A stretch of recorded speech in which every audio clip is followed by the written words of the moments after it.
नमस्कार, जय हिंद, वंदे मातरम। आप देख रहे हैं चाणक्य न्यूज इंडिया का खास कार्यक्रम चाणक्य स्पेशल। और चाणक्य स्पेशल में आज हम बात करेंगे मोदी की तपस्या को लेकर, जिसमें विपक्ष बड़ा हाहाकार मचा रहा है। देश में कल शाम 5 बजे लोकसभा चुनाव 2024 के अंतिम चरण के मतदान के लिए आचार संहिता के मुताबिक चुनाव प्रचार तो थम गया, लेकिन फिर भी एक अलग अनोखे तरीके का प्रचार जारी है। फिलहाल चाणक्य स्पेशल में आज मेरे साथ विशेष मेहमान जुड़े हुए हैं। जयवंत सिंह जी, कटनी मध्य प्रदेश से, जो भाजपा के मंडल अध्यक्ष हैं। जयवंत जी, बहुत बहुत स्वागत है आपका। बहुत बहुत धन्यवाद।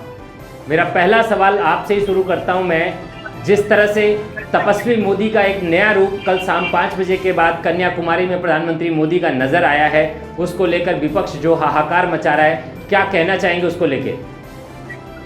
देखिए, उसके तो वो कहते हैं ना कि विधवा विलाप प्रारंभ कर चुके हैं वो, और आने वाली 4 जून को जो रिजल्ट सामने आ रहा है पूरे भारतवर्ष में और पूरे विश्व में, उसकी कल्पना शायद पहले से विपक्षियों को उस चीज का पता है कि क्या होने वाला है।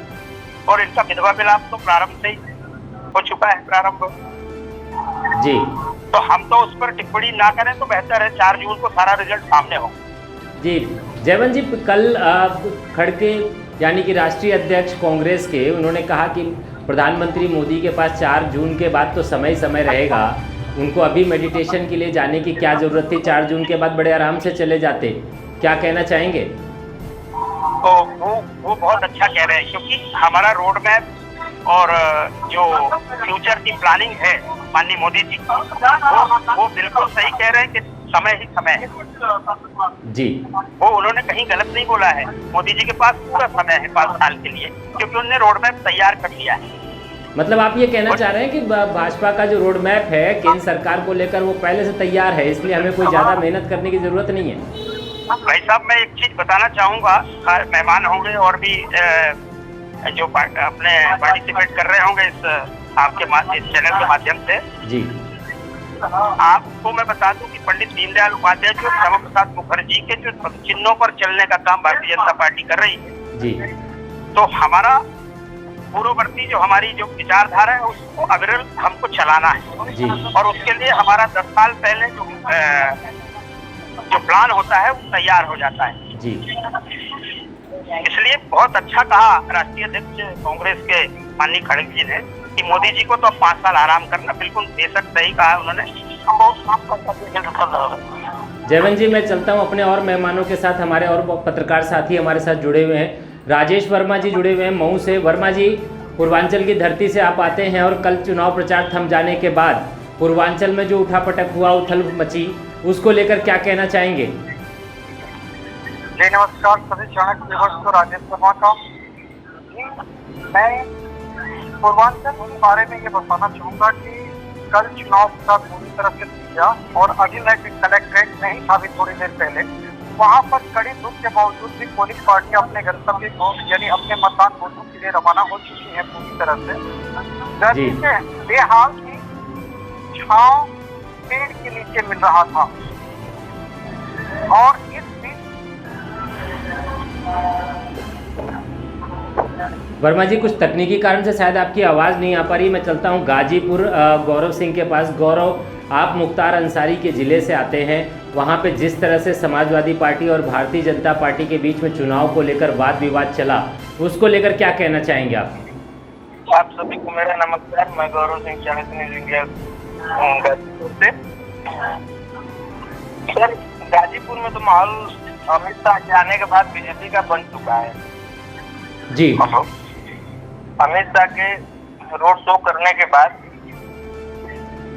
यहाँ पे बीजेपी का एकदम फुल खिलने वाला है, दिख रहा है। लेकिन अब यहाँ की जनता क्या बताती है, पर वोटिंग प्रतिशत आने के बाद ही मालूम चलेगा। गौरव, गाजीपुर मुख्तार अंसारी का गढ़ रहा है, तो क्या लगता है कि इस बार अमित शाह के वहां पहुंचने के बाद गाजीपुर में मुख्तार अंसारी के गढ़ में सेंध लग पाएगी?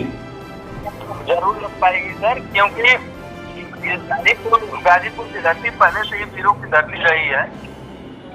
इंडियन आर्मी में आप कहीं से भी देखेंगे तो सबसे ज्यादा जवान गाजीपुर के ही है, लेकिन ये वीरों की धरती है और यहाँ लड़ाई कच्चा बनाम कलम है।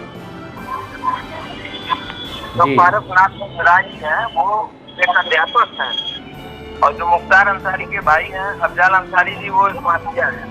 तो यहाँ की लड़ाई कट्टा बनाम कलम है। अब देखिए यहाँ की जनता किसी को चुनती है।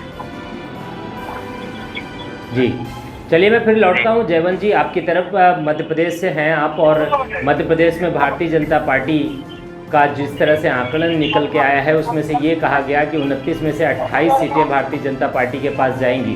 क्या कहना चाहते हैं आप? मैं आपकी इस बात का ऑलरेडी बहुत विनम्रता पूर्वक खंडन करूंगा। हम 29 की 29 सीटें इस बार जीत रहे हैं। जी, जो छिंदवाड़ा एक अपवाद बना हुआ था, उस छिंदवाड़ा में भी इस बार हमारी भारतीय जनता पार्टी के माननीय सांसद जीतेगी। कमलनाथ का गढ़ है जयवंत जी, कमलनाथ का गढ़ है, और कमलनाथ एक वरिष्ठ कांग्रेसी नेता कहे जाते हैं मध्य प्रदेश में। क्या भारतीय जनता पार्टी, आपको पूरा यकीन है कि इस बार सेंध लग जाएगी वहाँ पे?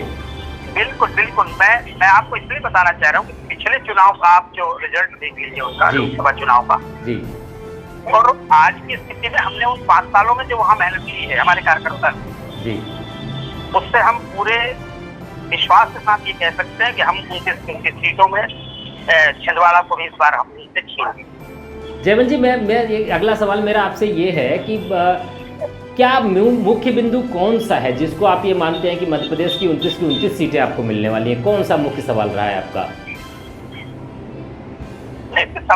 सवाल है ही नहीं। हमारे मध्य प्रदेश का जो विकास उत्तर हो रहा है उससे साफ जाहिर है। दूसरा, मैं एक पोलिंग एजेंट से लेकर और मतगणना एजेंट तक का काम मैं आज 20 साल से कर रहा हूँ जी।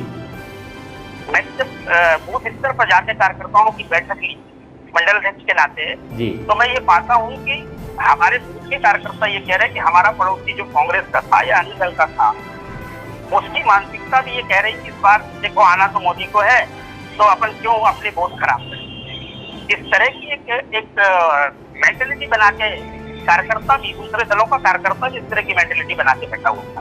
हमारी मेहनत तो है ही, कार्यकर्ता तो दिन रात मेहनत करता है, परंतु एक ऐसा नैरेटिव बना हुआ था। मैं अपने क्षेत्र की बात करता हूँ, जिस कॉन्स्टिट्यूंसी में मैं मंडल अध्यक्ष, तो आपको जयवंत जी मैं आपको रोकना चाहूंगा। आपको ऐसा नहीं लगता कि कोई अल्टरनेट ना होने की वजह से भी भाजपा को इस बार फायदा हो रहा है? देखिए, अल्टरनेट मध्य प्रदेश तो कांग्रेसियों से खाली है जी, कांग्रेसियों से खाली है मध्य प्रदेश। क्यों? जीतू पटवारी को आप कुछ समझते नहीं है क्या? मैं देखिए, वो ऑलरेडी है, जीतू पटवारी वरिष्ठ कांग्रेसी हैं जी, परंतु कटनी में 2-4-6 कांग्रेसियों के अलावा आप पूछ लीजिए कि जीतू पटवारी जी जानते होंगे किसी को क्या जी। एक नेता का मतलब ये है, नेतृत्व का मतलब ये है कि सर्वव्यापी और सर्वत्र होना चाहिए। एक एक कार्यकर्ता उसका परिचय और एक एक कार्यकर्ता फिर उसका परिचय, तो वो नेता कहलाता है। किसी एक कॉन्स्टिट्यूंसी से आप बहुत ज्यादा बोलते हो और इसलिए आपको नेता बना दिया जाता है, और आप पूरे मध्य प्रदेश में अपने आप को कहते हो कि मैं पूरे मध्य प्रदेश का नेता हूँ, तो इससे फर्क नहीं पड़ता। चलिए जयवंत जी, मैं चलता हूँ अपने और साथियों के पास। राजेश वर्मा जी, आपकी आवाज़ शायद नहीं आ पा रही थी, इस वजह से उस वक्त आपका जवाब पूरा नहीं हो पाया।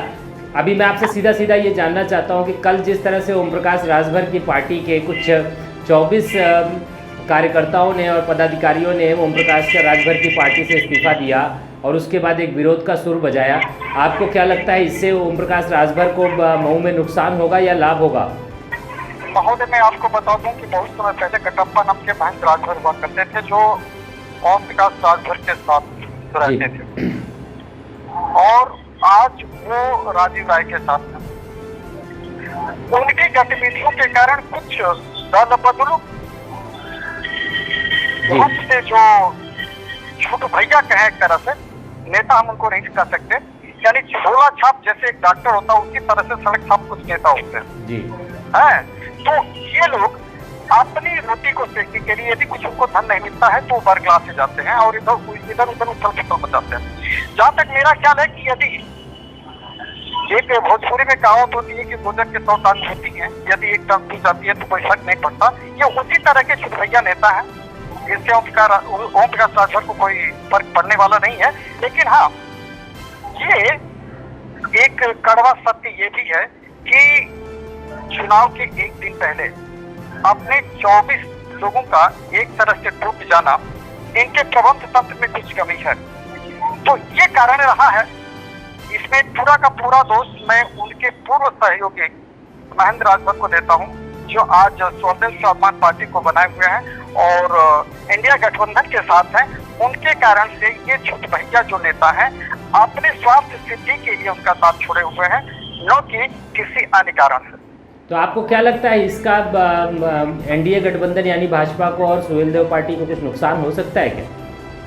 नुकसान उस तरह का नहीं हो सकता जिस तरह आप समझ रहे हैं, लेकिन हाँ, यदि 24 वोट कम होते हैं तो कुछ तो नुकसान होगा ही होगा। लेकिन जिस तरह का आप नुकसान सोच रहे हैं उस तरह का नुकसान मेरे समझ से नहीं होने वाला है। तो कुल मिलाकर योगी आदित्यनाथ का जो सपना है कि पूर्वांचल की हर सीट पर कमल खिलाना, वो पूरा हो जाएगा? ऐसा संभव ही नहीं लगता है घोसी लोकसभा सीट के लिए, क्योंकि यहाँ पर चुनाव त्रिकोणात्मक हो चला है और ऐसा देखा जा सकता है कि यहाँ पर एक वर्ग विशेष का मतदाता जो साइलेंट किलर होता है, जो बोलता नहीं है, वो अपना काम करके निकल जाता है, वही शायद होने वाला है। और यहाँ पर चुनाव त्रिकोणात्मक हो चला है। पहले तो राह साफ दिखाई देता था, लेकिन यहाँ पर आज का की जो गतिविधि और आज का परिवेश जो मुझे देखने को मिला है, चुनाव बेहद दिलचस्प और किसी भी पार्टी के लिए कठिन हो चला है। काश यदि ये माहौल बना रहेगा तो हार और जीत का अंतर किसी भी दल के लिए बहुत ही कम होगा। जी, मैं फिर लौटूंगा राजेश जी आपके पास, चलता हूँ गाजीपुर। गौरव सिंह, मेरा आपसे सीधा सवाल है कि वह कौन सा मुख्य बिंदु है जिसको लेकर कल 1 जून को मतदाता आपके यहाँ वोट करेगा? आपको ऐसा पूरे चुनाव में कौन सी सोच नजर आई? सर, यहाँ की जनता पूरी जागी हुई है और यहाँ की जनता को कानून व्यवस्था पे बड़ा विश्वास है कि मोदी और योगी के राज में गाजीपुर में कोई बड़ी हिंसा नहीं हो रही है, कोई गुंडा, कोई माफिया किसी को धमका नहीं रहा है। मतलब आप ये कहना चाहते हैं कि कानून व्यवस्था जो उत्तर प्रदेश में कभी बिगड़ी हुआ करती थी, अब वो पूरी तरह चुस्त दुरुस्त है, जिसका लाभ बीजेपी को मिलेगा?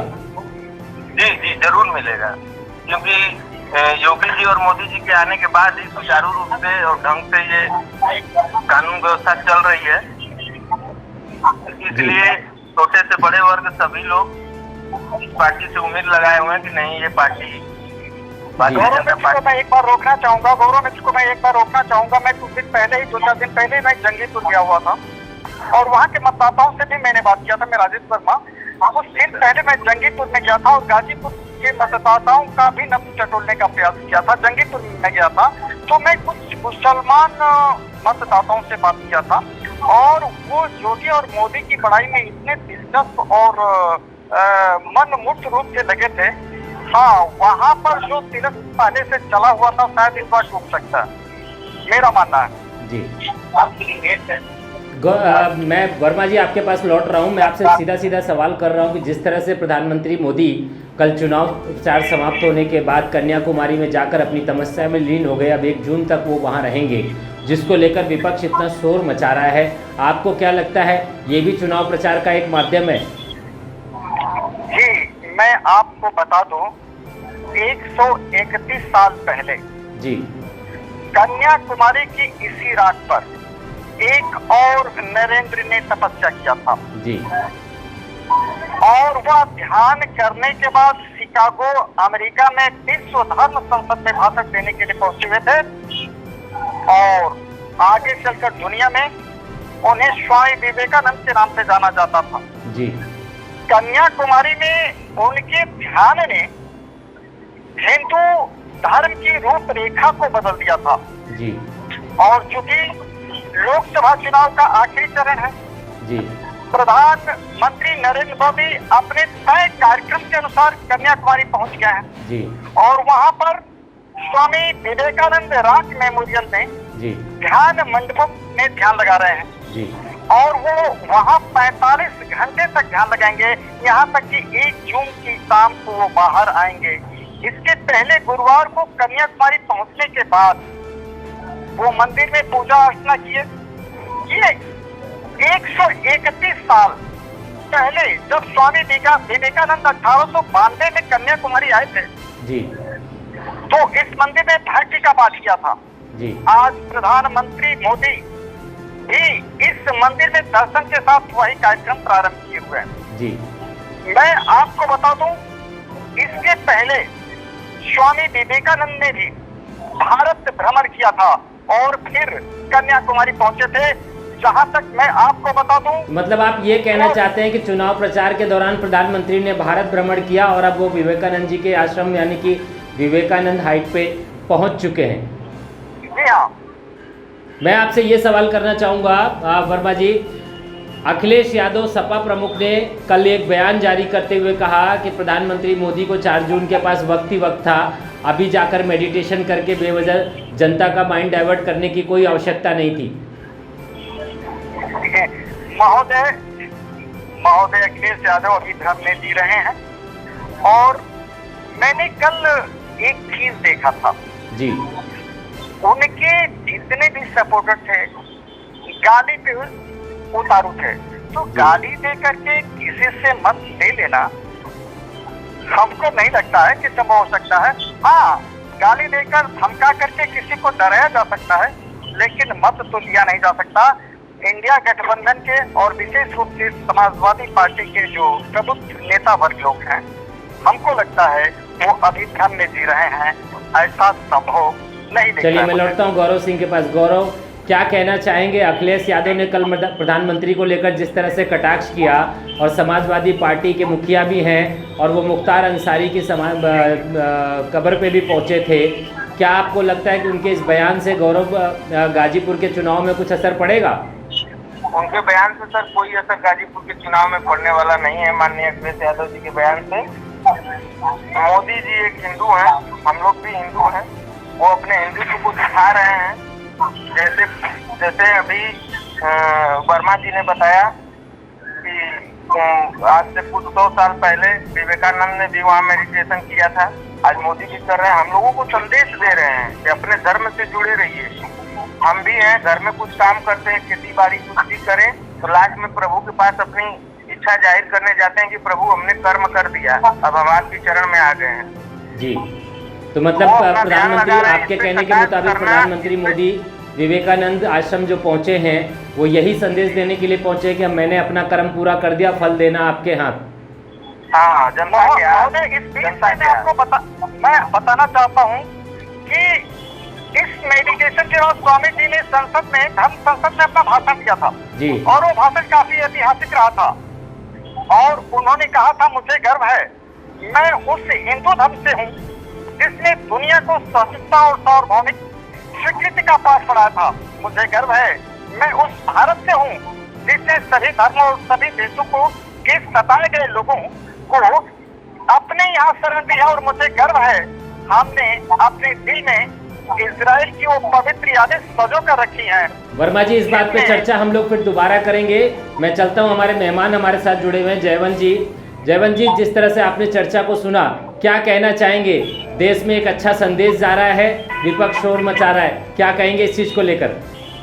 मोदी जी की तपस्या तो आज से नहीं, मोदी जी ने तो अपने जीवन के ऐसे क्षण इसी में बिताए हैं, मेडिटेशन करके ही बिताए हैं। आज जो उनके चेहरे पे जो ग्लो है ना, इस उम्र में आप एक अपवाद है वो इस उम्र में।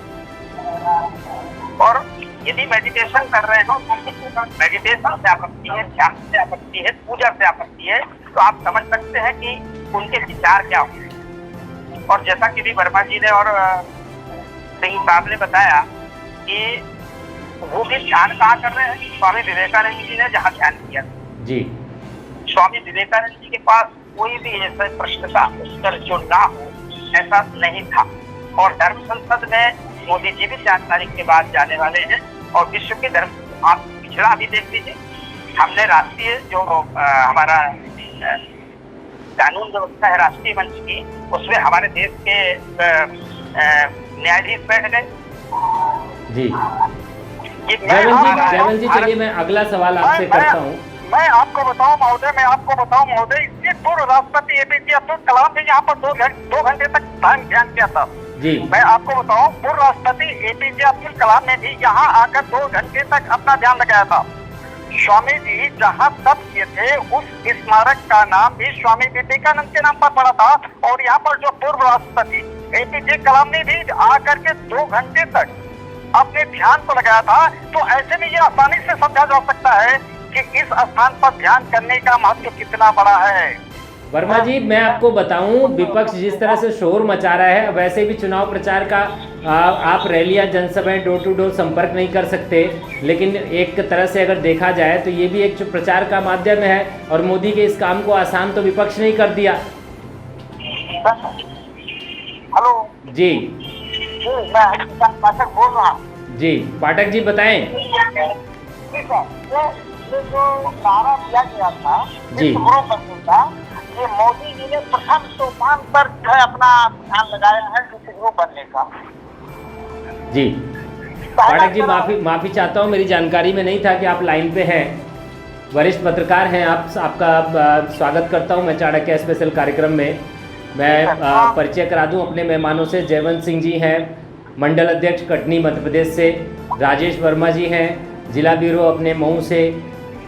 गौरव सिंह है, जिला ब्यूरो गाजीपुर से। और मैं आप सभी का परिचय करा दूं, सिद्धार्थ पाठक जी हैं सिद्धार्थ नगर से।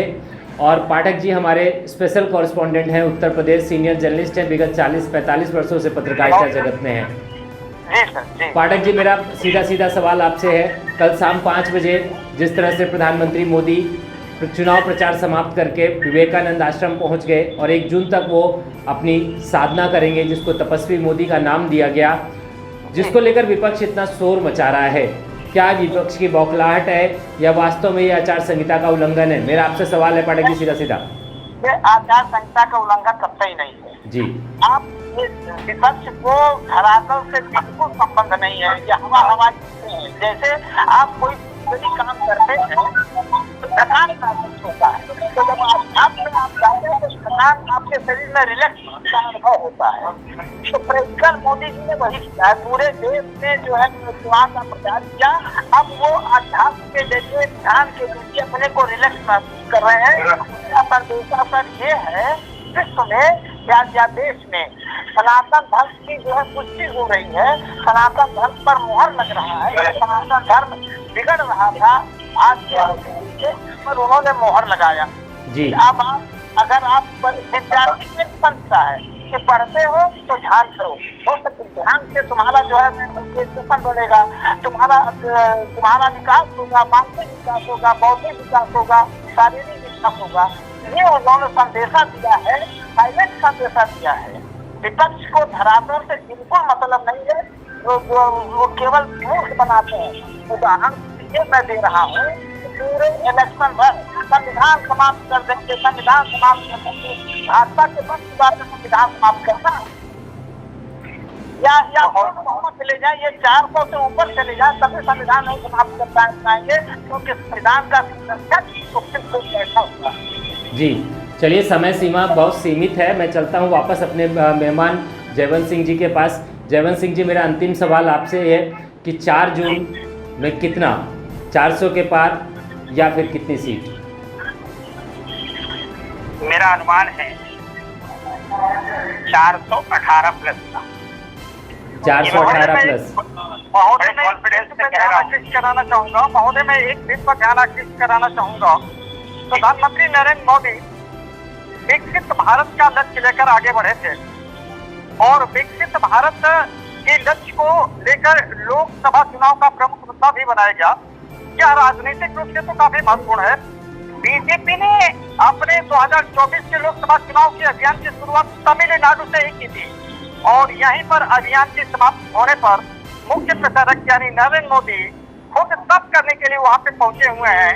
ये एक महत्वपूर्ण विषय तो है।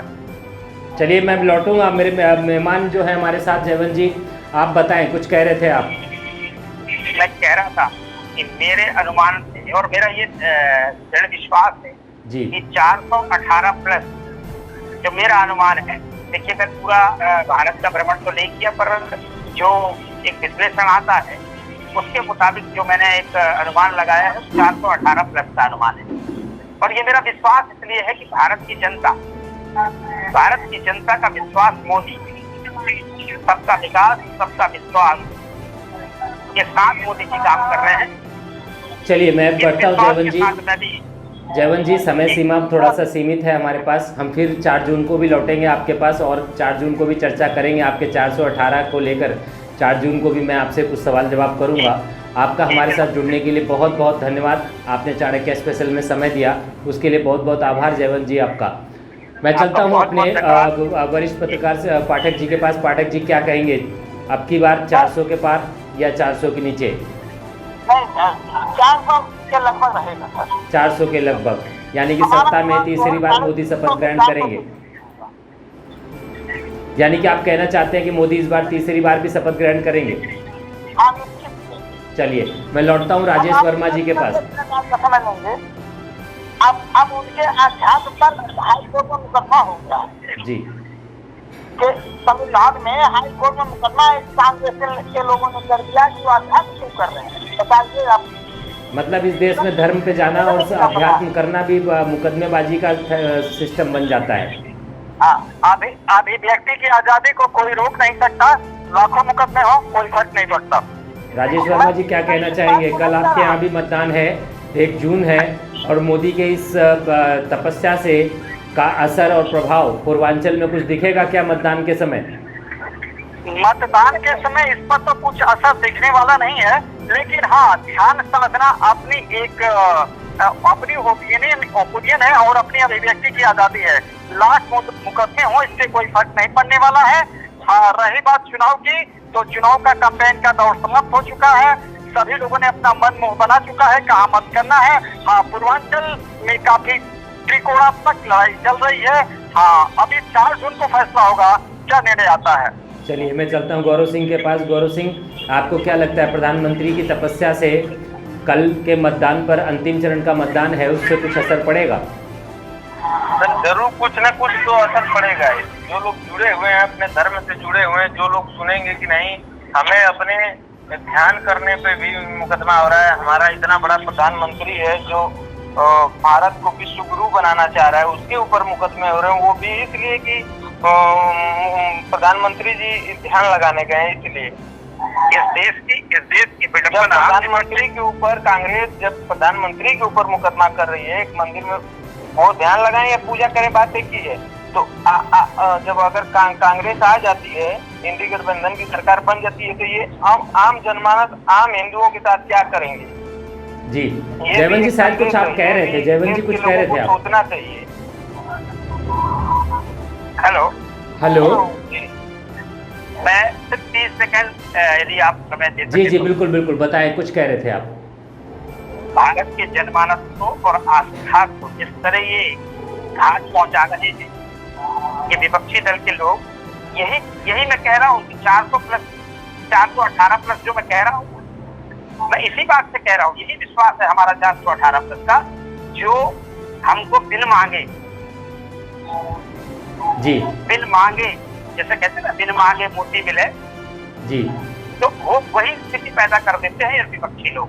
और माननीय मोदी जी एक चाणक्य की भांति जी, इनको वो कहने का इनको मौका देते हैं, तुम बोलो और मैं उसका फायदा उठाऊं जी। और यही है पॉलिटिक्स। चलिए कि आप धर्म और आस्था के प्रति आपने क्या बोला, तो हाईकोर्ट जा रहे हैं, सुप्रीम कोर्ट जा रहे हैं, हम अपनी आस्था को नहीं यदि हम दिखा पा रहे तो हम क्यों यहाँ है भारत में?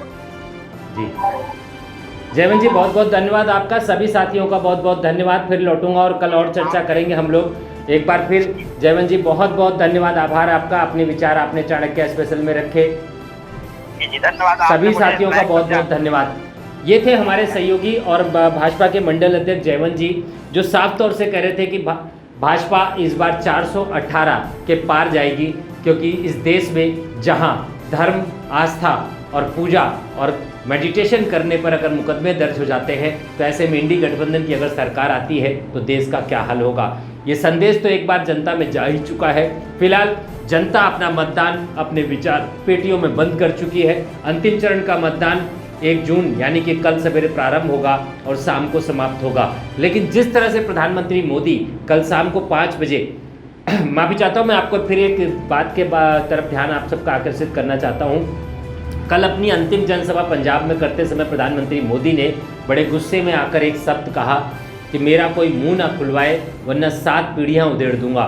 तो उस तरह जो उस समय जो प्रधानमंत्री का चेहरा था, उनके भाषा शैली जो थी, जो बॉडी लैंग्वेज उनकी थी, कहीं ना कहीं ये बता रही थी कि विपक्ष के बयानों से लेकर प्रधानमंत्री काफ़ी आहत हुए हैं। आहत होने के बाद अब सवाल ये उठता है कि 10 वर्षों में तक प्रधानमंत्री मोदी सत्ता में रहकर, प्रधानमंत्री के पद पर रहकर, जिस ईडी ने मात्र 73 छापेमारी विगत 65 वर्षों में किया था, उसी ईडी ने मात्र 10 वर्षों में 7,500 छापेमारी करके 22 करोड़ रुपए, 2200 करोड़ रुपए, माफ़ी चाहता हूँ, एक एग्जैक्ट फिगर हम लोग के पास नहीं है, लेकिन फिर भी एक बड़ा अमाउंट इन्फोर्समेंट डायरेक्टरेट ने कैश में बरामद किया। विपक्षी दलों पे कितने नेताओं पर मुकदमे दर्ज हो गए, कितने नेता जेल पहुंच गए।